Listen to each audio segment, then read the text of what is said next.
ay NPA. Kung kay Lord siya pupunta. Hindi, magpaalam muna siya kay Lord, Ma'am Nerissa. Lord, are you there? Stupid God. Oh, doon ka sa impyerno. Oh, magsabong sila doon ni San Pedro. Gusto ko nga si Digong at si Atong Ang magsama eh. Si Atong Ang manager, si Digong ang sabungiro. Oh, ito na mga kababayan. Maniwala ba kayo na si Digong ay NPA? Yeah? Maniwala ba kayo na si Digong ay NPA? Yun lang. Ma'am Ebon, maraming salamat sa yung 490 Hong Kong dollar super sticker. Thank you so much po, Ma'am Ebon.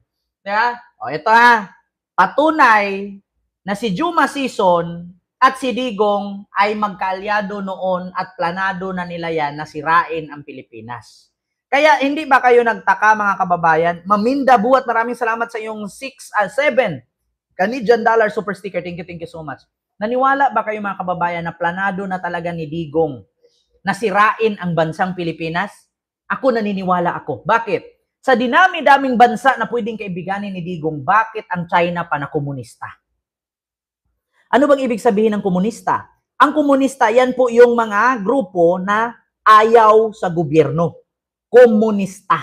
Sa Pilipinas, meron ba tayong komunista? Meron po. Si Juma Season.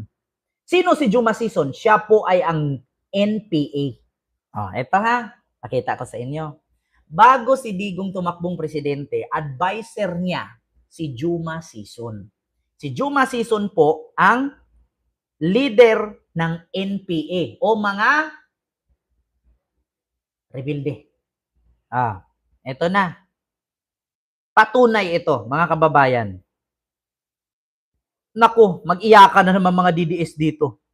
Ito ito na. Alam na ng mga tao, sir, sabi ko, this will be the first time in the history of our country na merong leftist to president.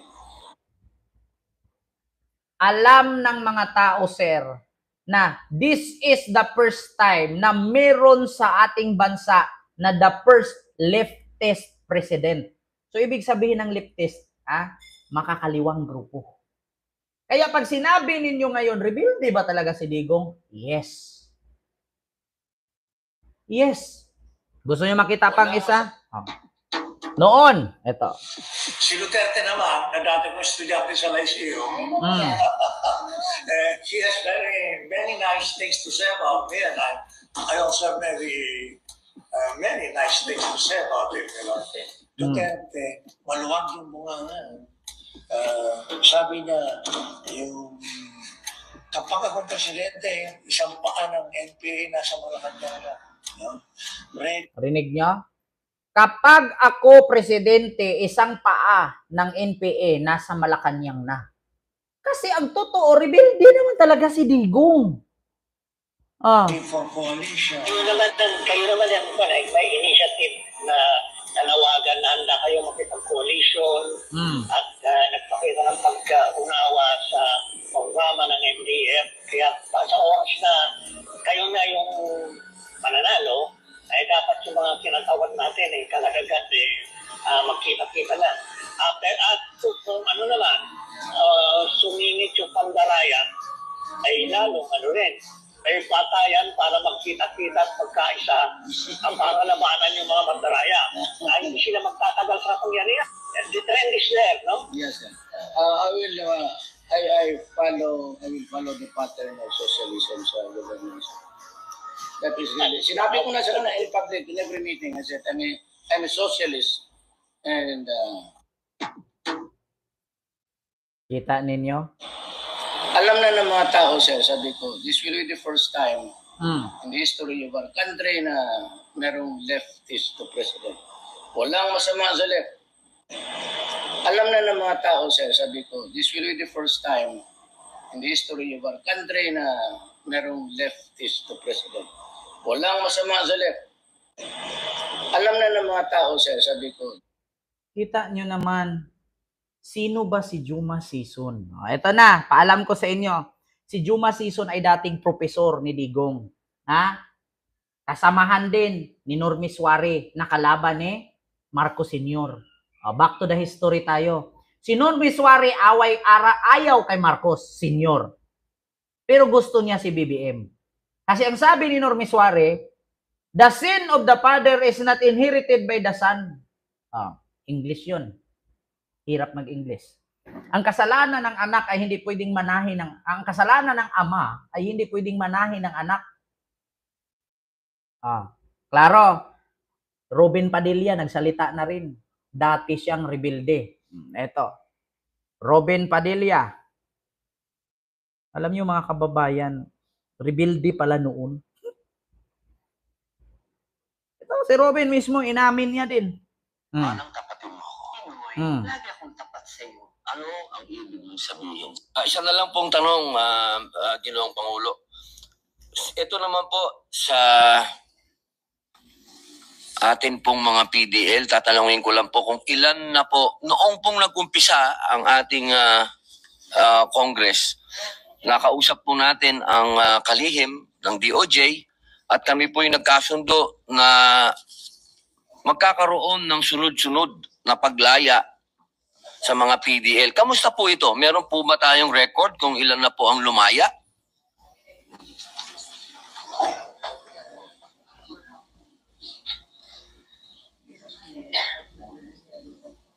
For the past 2 years, 16,000 na po napalaya. Oy, salamat JSD. Maraming salamat. Hindi ito. Pero actually, ito po ay nagkwento po talaga siya dito na dati siyang nakakulong. Ayan, Moment Cooking Vlog, maraming salamat din po. Thank you so much po sa iyong palipad po. Thank you so much. At kay JSD, maraming salamat. So ito, Robin Padilla. Umami na. Ayaw ko na nga sa mga ganyan dapat eh. Ay, Diyos ko. Manang kapatid mo ako. Lagi akong tapat sa iyo. Ano ang ibig mong sabihin sa Mindanao? Ang pangalan ko, ang may ibig sabihin sa Mindanao. Pangalan? Ay, Infrastruktura. Ay, ka-coffee, magandang araw po sa inyo, Luzon, Visayas at Mindanao. natatandaan lang po namin na sinabi ni PRRD na malinaw Okay, ito na. Itong mga DDS talaga ginagawa ng pulis ang order sa kanila. Hmm.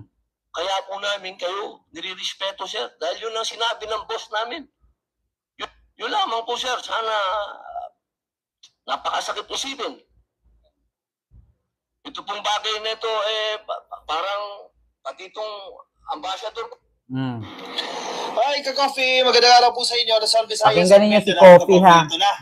Itong mga DDS talaga nagkakabulgaran na talaga dito Si Robin Padilla nagsalita na, ladies and gentlemen, ang senador ng Pilipinas, ano ba siya dito? Presidente siya ng PDP laban, abay nilaglag niya na yung kanyang mga kasamahan dyan sa PDP. Kumbaga si Robin, wag na tayo magpatumpik-tumpik pa, sabihin natin ang totoo. Ayan, ginamit lang nila si Digong, or in short, ginagamit lang nila si Digong para makakuha ng audience sa kanilang mga kampanya. So ngayon, natatandaan lang po namin na sinabi ni PRRD, sipin din natin kung anong itinanim ni PRRD sa bansang ito. Ako po, sa inyong lahat, pasensya na po. Ako po kasi kailangan namin. Tuloy ko muna po sa English. Yan ba talaga ang kapalaran ng mga presidenteng lumalaban sa komunista? Isang in-exile, at isang sinurrender? Ano ba po talaga itong bansa natin? Tayo po ba'y demokratiko talaga? Tayo po ba'y under control ng komunista?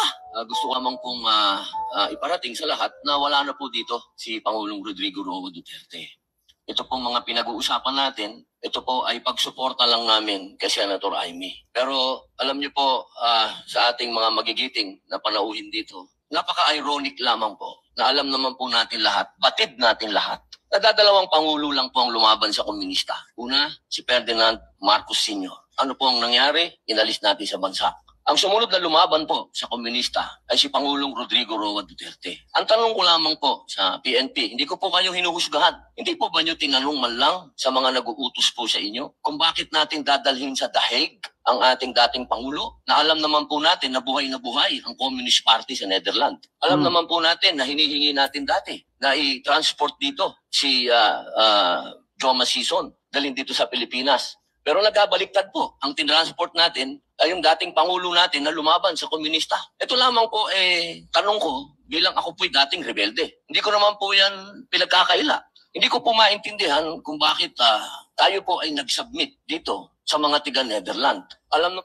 Alam niyo, sa totoo lang mga kababayan, ito na, inaamin na ni Robin. Kaya nga, pinakita ko sa inyo ngayon mga kababayan, si Digong, dating profesor niya, si Joma, isang rebelde. Si Robin, inamin din na dati siyang rebelde. So ngayon, buboto nyo pa ba? Bukod nga kay Robin, meron pa nga tayong isang senador dyan, bayaw, drug lord eh. Buboto nyo pa ba? Alam niyo, sa totoo lang, kahit anong gagawin ninyong hearing dyan sa Senado, sa pinangunahan ni Amy, walang mangyayari. Mahirap kasi yung pupunta ka lang sa West Philippine Sea, tapos kakanta ka doon ng Bayang Magiliw. Number 1 senador ka na. Diba? Yun, kitang-kita nyo mga kababayan, umami na si Robin na isa din siyang rebelde. Ito, pa-continue. Naman po natin, kahit ito itanong ninyo, ako po ay palagi dyan sa Utrecht, kasama po si Joma. Hindi ko po yan dinideny. Pero nakakagulat lamang po na dinala natin doon ang dating Pangulo. Yung po ba, hindi po ba alam ng PNP na karamihan po sa mga dumadating na pera sa komunista, sa mga terorista, ay galing po sa abroad. Yan po yung mga tanong na kailangan ko po sanang itanong sa inyo at marinig ang mga sagot ninyo, pero naubos na po ang oras natin sa paikot-ikot. Ako po ay gusto ko pong iparating sa inyo ang kalungkutang napakalalim sapagkat sama-sama. Ngayon sasabihin ninyo si Isko Moreno tuta ni Joma. Bakit si Robin inamin niya ngayon pabalik-balik siya sa Netherlands? Makipagkita kay Joma. So ibig sabihin, Robin, alam mo si Laila de Lima. So ibig sabihin, hindi ka pala kalaban ni Laila. So kakamping ka pala, hindi ka pala maka-Duterte. Kasi alam ko si Joma at si Laila de Lima magkalapit na magkamag-anak yata yan sila, magbayaw, magpinsan. Correct me if I'm wrong, comment. So ngayon, halatang ginamit mo lang pala talaga si Digong. Actually, hindi mo naman ginamit si Digong kasi ang profesor ni Digong, si Joma, si Digong naman ang profesor mo.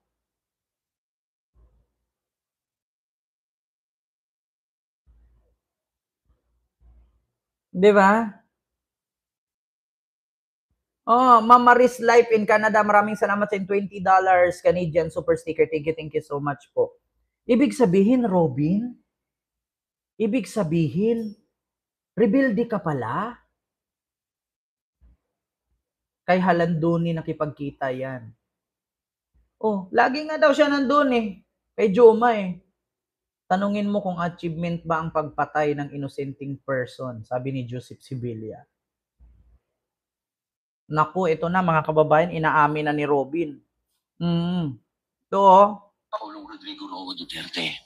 Ito pong mga pinag-uusapan natin, ito po ay pagsuporta lang namin kay Senator Amy. Pero alam niyo po, sa ating mga magigiting na panauhin dito, napaka-ironic lamang po na alam naman po natin lahat, batid natin lahat, nadadalawang pangulo lang po ang lumaban sa komunista. Una, si Ferdinand Marcos Sr. Ano po ang nangyari? Inalis natin sa bansa. Ang sumunod na lumaban po sa komunista ay si Pangulong Rodrigo Roa Duterte. Ang tanong ko lamang po sa PNP, hindi ko po kayo hinuhusgahan. Hindi po ba nyo tinanong man lang sa mga nag-uutos po sa inyo kung bakit natin dadalhin sa The Hague ang ating dating Pangulo na alam naman po natin na buhay ang Communist Party sa Netherlands. Alam naman po natin na hinihingi natin dati na i-transport dito si Joma Sison, dalhin dito sa Pilipinas. Pero nagkabaliktad po. Ang tinransport natin ay yung dating Pangulo natin na lumaban sa komunista. Ito lamang po, tanong ko, bilang ako po'y dating rebelde. Hindi ko naman po yan pinagkakaila. Hindi ko po maintindihan kung bakit tayo po dating rebelde. Kumalaban ba talaga si Digong kay Joma Sison o kakampi ni Digong si Joma? Kasi never naman akong nakita na humakbang si Digong para ipatugi si Joma. Wala. Ngayon, inamin nyo na. Ngayon, inamin nyo na, mga kababayan. Oh, inamin na niya na siya isa sa rebelde. Boto nyo pa ba? Naku, huwag kayong magpapanalo ng senador sa PDP. Rebelde pala yan sila dyan. Oo, si Robin nagsabi ngayon, kakasabi lang, dati siyang rebelde. O baka ngayon, may connection pa siya, ba't pumunta siya ng Netherlands? Anong rason? Hindi naman siya abogado doon.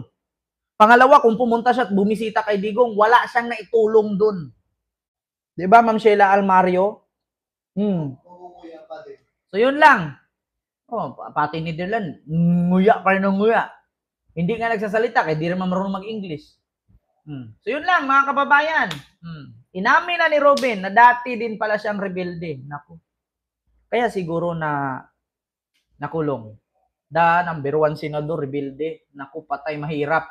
Nakakatakot talaga, mga kababayan. Huwag niyong payagan na ang Pilipinas matulad sa China na Communist Party ang hahawak. Republika po tayo, Republika o Democratic po tayo, hindi po tayo communist, ha. Oh. Ngayon, zero pro-China, senador. Isa lang advice ko bilang vlogger, zero pro-China, pro-communist. Huwag nyo nang iboto. Isa na si Robin dyan. Kung sino yung mga, tell me who your friends are and I will tell you who you are. Alam nyo na. Kaya, alam nyo na kung sino ang iboto ninyo. Kung ako nga papipiliin, 5 lang eh. In the rest, wala na akong pake. Kaya, so yun lang, mga kababayan. Oh, Shawi, kahit anong dakdak mo dyan, dami pa rin nagmamahal kay Digong. Hindi naman ko may tanggi yan, kasi marami naman kayong bobo. Kaya, anin ko yung mahal nyo si Digong, bobo naman kayo. Yun bang pagmamahal ninyo kay Digong, yung mayaman kayo? Yun bang pagmamahal ninyo kay Digong, umuunlad ang buhay ninyo? Hanggang ngayon, bobo at mahirap pa rin kayo. Kaya, so yun lang, mga kababayan, hindi ko na masyadong habaan yung ating live. At least nakita natin dito si Robin, umamin na rebelde sila. Kaya, mga DDS, huwag niyong ipagmayabang na marami kayong nagmamahal kay Digong. Kasi yung pagmamahal niyo kay Digong, hindi niyo ikakayaman yan. Si Digong mamatayang billionaire, kayo mamamatayang worker. Kaya, so yun lang, maraming salamat and see you next live. God first. Thank you. Bye-bye.